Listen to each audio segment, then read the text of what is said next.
June மாத ராசி பலன்கள். இந்த ஜூன் மாதத்தினுடைய கிரக நிலைகளை பார்க்கலாம். மேசமனையில் சுக்கிர பகவான் அமர்ந்திருக்க, ரிஷபத்தில் சூரியன், அதாவது இந்த சூரியனுடைய பெயர்ச்சியானது சரியாக 15/6/2025 அன்று ரிஷபத்திலிருந்து மிதுனத்துக்கு பயிற்சியாகிறார். குரு பகவான் மிதுனமனையில் வீட்டிருக்க, புதன் என்கின்ற கிரகமானது வருகின்ற, அதாவது 7/6/2025 அன்று அந்த புதன் பகவான் மிதுனத்தில் ஆட்சி பலத்தோட வலிமையாக அமர்ந்திருக்க, அதே சமயத்தில் வருகின்ற 22/6/2025 அன்று புதன் பகவான் கடகமனைக்கு பயிற்சியாகிறார். கடகத்தில் நீச்சமாக இருக்கக்கூடிய செவ்வாயினுடைய பயிற்சியானது வருகின்ற 7/6/2025 அன்று சிம்மமனைக்கு இந்த செவ்வாய் பயிற்சியாகிறது. சிம்மமனையில் கேது பகவான் வீட்டிருக்க, கும்பத்தில் ராகு அமர்ந்திருக்கக்கூடிய இந்த சூழலில் சனி பகவான் எங்க மீனத்தில் அமர்ந்திருக்கக்கூடிய இந்த கிரக அமைப்புகளினுடைய அடிப்படையில இந்த ஜூன் மாதம் என்ன மாதிரியான பலன்கள், சாதகம் என்ன, பாதகம் என்ன, எதை செய்யலாம், எதை செய்யக்கூடாது, எந்த தெய்வத்தின் வழிபாடு எடுத்தால் நல்லது என்கின்ற தன்மையை பற்றித்தான் இந்த பதிவில டீட்டெயில நம்ம பார்க்க போகிறோம். அதற்கு முன்னால் நம்மளுடைய சேனலை நீங்கள் ஃபர்ஸ்ட் டைம் பார்ப்பவர்கள் என்றால் மறக்காம சப்ஸ்கிரைப் பண்ணிக்கிங்க. மேசராசி அன்பர்களே, ஜூன் மாதம் எப்படி இருக்கும் அப்படின்னு பார்க்கும் பொழுது, உங்க ராசி அதிபதி 4ஆம் இடமான சுகஸ்தானத்தில் அமர்ந்து கொண்டு நீச்சமாக இருந்தார். ஆனா இந்த ஜூன் மாதம் 7ஆம் தேதி என்று உங்க ராசிநாதன் சிம்மத்துக்கு பயிற்சியாகிறார். அதாவது 5ஆம் இடம் என்று சொல்லக்கூடிய பூர்வ புண்ணிய ஸ்தானம், பஞ்சஸ்தானத்துக்கு பயிற்சியாவது சிறப்பை ஏற்படுத்தி கொடுக்கும். உங்க ராசியிலேயே சுக்கிரன் இருக்கிறது நல்லது. சுக போகங்களுக்கு அதிபதியாக இருக்கக்கூடிய சுக்கிரன் உங்க ராசியிலே இருக்கிறதுனால தன்னுடைய ஆசைகளை நிறைவேற்றிக் கொள்ளக்கூடிய ஒரு மாதமாக அமையும். நீங்கள் என்ன நினைத்து கொண்டிருக்கிறீர்களோ, உங்களுக்குன்னு என்ன செய்யணும் அப்படின்னு எதிர்பார்த்து காத்து கொண்டிருக்கிறீர்களோ அது அத்தனையும் செய்வதற்குண்டான ஒரு மாதம். அப்போ தன்னுடைய அபிலாசைகளை பூர்த்தி செய்வதற்குண்டான ஒரு நல்ல மாதமாக இந்த மேசத்துக்கு அமையும். 2ஆம் இடத்துல தனஸ்தானம், குடும்பஸ்தானம், வாக்குஸ்தானம் என்று சொல்லக்கூடிய 2ஆம் இடத்தில் சூரிய பகவான் அமர்ந்திருக்கிறது நல்லது. 5க்குரியவன், 5க்குரியவன் தனக்கு 10ல அமர்ந்திருக்கார். அப்போ குழந்தைகளால் அனுகூலம், ஆதாயத்தை கொடுக்கும். குழந்தைகளுக்கு அரசு வேலை கிடைக்கக்கூடிய அமைப்பு, குழந்தைகளுக்கு அதிகாரம் கிடைக்கக்கூடிய அமைப்பு, குழந்தைகளுக்கு பாத்தீங்கன்னா அந்த அரசு எக்ஸாம் எழுதணுங்கிற எண்ணத்தை கொடுக்கக்கூடிய ஒரு மாதமாக அமையும். அதிகாரமான பேச்சு, அட்மினிஸ்ட்ரேஷன் சிறப்பு பெறும். சூரியன் மூலமாக, அதிகாரத்தின் மூலமாக தனவரவு கிடைக்கக்கூடிய அமைப்பு, அப்பாவின் மூலமாக, உங்களுடைய தந்தையின் மூலமாக தனம் இந்த மாதம் உங்களுக்கு கிடைக்கக்கூடிய அமைப்புங்கிறது பிரகாசமாக இருக்கிறது. உங்க பேச்சு எப்படி சூரியனை போல இருக்கும், ஸ்ட்ரெயிட் ஃபார்வர்டாக இருக்கக்கூடிய அமைப்புங்கிறது இந்த மாதம் சிறப்பு பெறும். பொருளாதாரம், அதாவது உங்களுடைய பணம் உங்களுக்கு போய் சேரும். பணத்தை வைத்து கொண்டு உங்களுடைய ஆசைகள், வீட்டுக்கு தேவையான பொருள்கள், குடும்பத்துக்கு தேவையான பொருள்களை வாங்கி மகிழ்வது, இது அத்தனையும் உங்களுக்கு சிறப்பு கொடுக்கக்கூடிய ஒரு நல்ல மாதமாக அமையும். 3ஆம் அதிபதியாக இருக்கக்கூடிய புதன் பகவான் பாத்தீங்கன்னா இந்த மாதம் ஆட்சி பலத்தோட வலிமையாக இருக்கார். அங்க ஏற்கனவே குரு பகவான் இருக்கார். 9க்குரியவன், பாக்கியத்தை கொடுக்கக்கூடிய அந்த குரு 3ஆம் இடத்தில் இருப்பதும், 3ஆம் அதிபதி ஆட்சி பலத்தோட வலிமையாக இருக்கிறது ஒரு நல்ல தன்மை. அப்ப என்ன, மனம் நன்றாக இருக்க போகிறது. உங்க மனசு, அதாவது 3ஆம் இடம் என்பது தைரிய வீரியம், வீரியமாக செயல்படக்கூடிய ஒரு மாதமாக அமையும். எதையும் செய்யலாம், எதையிலும் சாதிக்கலாம் என்கின்ற துணிச்சல் கொடுக்கக்கூடிய ஒரு மாதமாக இருக்கும். அந்த 3ஆம் அதிபதி வலுவாக இருக்கிறார். புதன் அங்க வலிமையாக இருக்கார். புத்திசாலித்தனம் சிறப்பு பெறும். சமயோகித்த ஞானம்ங்கிறது இருக்கும். கல்வி நன்றாக இருக்கும். தான் ஆசைப்பட்ட கல்வியை அடையக்கூடிய தன்மை. இதைத்தான் படிக்கணும்னா அதை படிப்பீங்க. எதை படிக்கணும் என்கின்ற ஆர்வம் உங்களுக்கு இருக்கிறதோ அது செயல்படுத்தக்கூடிய தன்மை. புதன் அழகா அற்புதமா இருக்கார், குருவோடு சேர்ந்து இருக்கிறது. அந்த குருவார்களினுடைய ஆதரவும் உங்களுடைய இஷ்ட தெய்வம் குலதெய்வத்தினுடைய அனுகிரகமும் இந்த மாதம் உங்களுக்கு சிறப்பு பெறக்கூடிய ஒரு நல்ல மாதமாக அமையும். வியாபார நுணுக்கங்கள் பெருகுங்க. ஏன்னா புதன் அல்லவா வியாபாரத்துக்கு காரக கிரகமான புதன் அங்கேயே ஆட்சி பலத்தோட இருக்கின்ற காரணத்தால வியாபார தன்மை அதிகமாகும். கடல் கடந்து செல்லக்கூடிய அமைப்பு இருக்கிறது.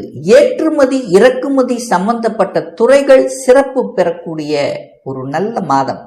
விற்பனை நல்லா இருக்கும் இந்த மாதம். வியாபாரத்தில் இருக்கின்ற இந்த மேசத்துக்கு விற்பனை அமோகமாக இருக்கக்கூடிய ஒரு காலகட்டமாக இந்த ஜூன் மாதம் அமைய பெறும். புதிய ஸ்ட்ராட்டஜி, அதாவது இதுவரைக்கு ஒரு நுட்பத்தை பயன்படுத்தினீங்கன்னா இப்ப வித்தியாசமான நுட்பத்தை பயன்படுத்தி அதில் சாதனை புரியக்கூடிய அமைப்பிற்கு 3ஆம் இடம் என்பது புகழ் கீர்த்தி. அந்த புகழையும் கீர்த்தியை கொடுக்கக்கூடிய ஒரு நல்ல மாதம் தான் இந்த ஜூன் மாதம் மேசராசி அன்பர்களுக்கு.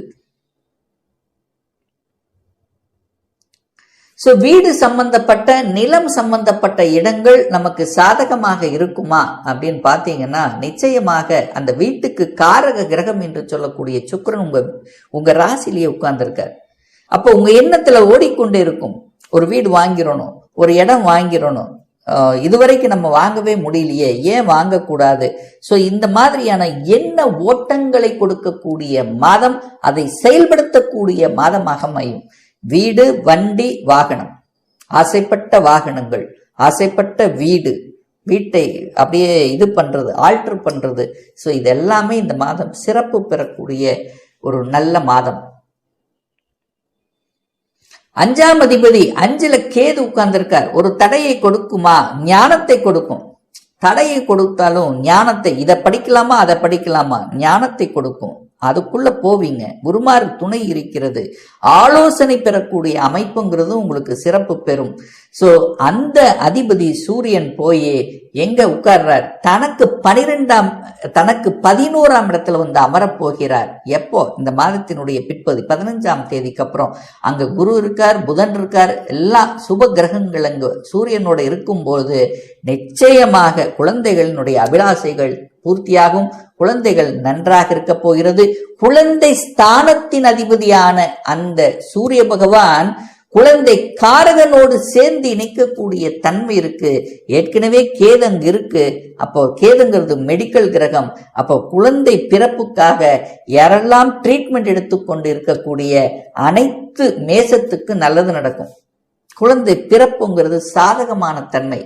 குழந்தை மழலை சத்தம் கேட்கக்கூடிய, அதனால குடும்பத்தில் மகிழ்ச்சியும் சந்தோஷத்தை கொடுக்கக்கூடிய அமைப்புங்கிறது இந்த மாதம் பிரகாசமாக இருக்கிறது அப்படிங்கறத ஸ்ட்ராங்கா சொல்லலாம்.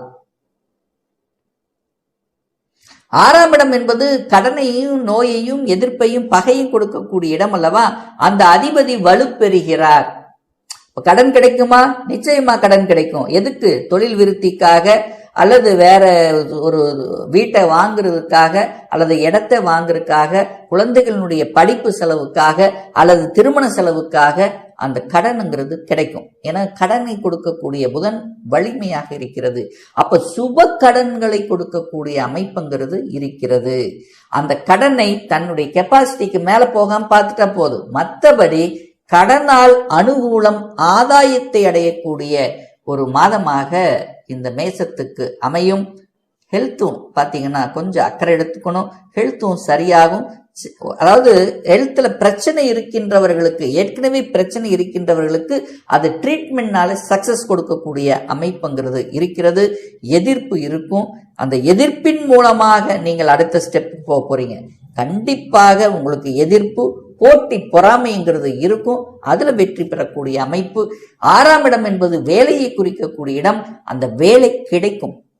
அந்த 6க்குரியவன் வலுப்பெற்றிருக்கார். தனக்கு 10ஆம் இடம் என்று சொல்லக்கூடிய இடத்துல அது குருவோட பாக்யாதிபதியோட இணைந்து இருக்கின்ற காரணத்தால நிச்சயமாக வேலை கிடைக்கும், நல்ல வேலை கிடைக்கும், அடிஷனல் ரெஸ்பான்சிபிலிட்டி கிடைக்கும், ஒரு சிலருக்கு திடீர் ப்ரமோஷன் கிடைக்கக்கூடிய அமைப்புகள், இது எல்லாமே சக்சஸ் கொடுக்கக்கூடிய மாதமாக இந்த ஜூன் மாதம் அமையப்பெறும்.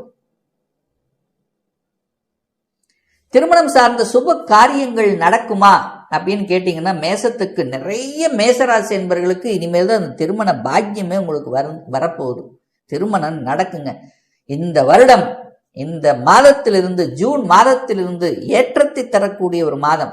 என குருவின் பார்வை நேர 7ஆம் இடத்தின் மீது பதிகிறது. அப்போ ஒரு பாக்கியாதிபதி 7ஆம் இடத்தை பார்க்கும்போது திருமண பாக்கியம் உங்களுக்கு கை கொடுக்கணும் அல்லவா? அந்த அமைப்பு இருக்கிறது. அதற்கான முயற்சி எடுங்க, வெற்றி பெறக்கூடிய சூழ்நிலை.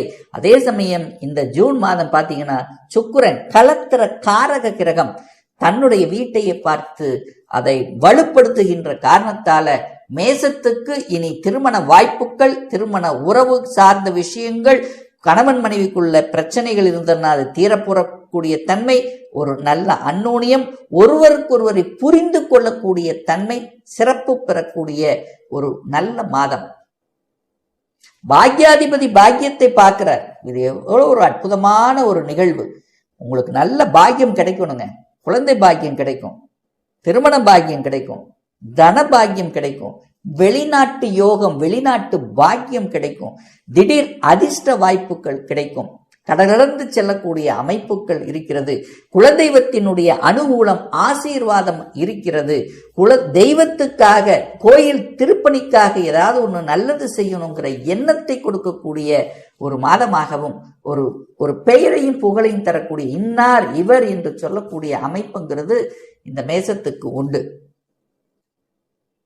வேலை சம்பந்தப்பட்ட விஷயம், சனி, அந்த சனி போய் 12 இருக்கிறதுனால கொஞ்சம் வேலை இல்லை, கொஞ்சம் அழுத்தம், பிரஷர் அப்படிங்கிறது நிச்சயமாக இருக்கும். பட் உழைப்புக்கு ஏற்ற ஊதியம் உண்டு. வெளிநாட்டு தொடர்புகளை உருவாக்கும். 10க்குரியவன் போய் தனக்கு 12ஆம் இடத்துல போய் மறைஞ்சு இருக்கார். 10க்குரியவன் 12ல் இருக்கார். அப்போ வேலையில கொஞ்சம் அழுத்தம், பிரஷர் இருக்கும். அவசரப்பட்டு மட்டும் வேலையை விட்டுறக்கூடாது. அப்படியும் மாறணும்னா இன்னொரு வேலையை அமைத்து கொண்டுதான் மாறணுங்கிறத ஞாபகத்தை வச்சுங்க. மேசத்துக்கு இப்ப 7.5 சனி ஆரம்பித்து விட்டது. விரயத்தில் போய் சனி இருக்கிறதுனால நீங்கள் விரயம் பண்ணக்கூடிய அமைப்பு இருக்கின்ற காரணத்தால வேலையை மட்டும் அவசரப்பட்டு விட்டுவிடக் கூடாது. அப்படியும் மாறணும்னா இன்னொரு வேலையை அமைத்து கொண்டு விடுங்க அப்படிங்கிறதான் இந்த இடத்துல சொல்றேன். ஸோ ஆக மொத்தம் இந்த ஜூன் மாதம் மேசராசி என்பவர்களுக்கு உயர்வையும் ஏற்றத்தையும் தன்னம்பிக்கையும் கொடுக்கக்கூடிய ஒரு நல்ல மாதமாக அமையும். இப்ப நான் சொன்னது கோச்சார ரீதியாக இந்த ஜூன் மாதத்தினுடைய ஒரு பொதுவான பலன்கள்.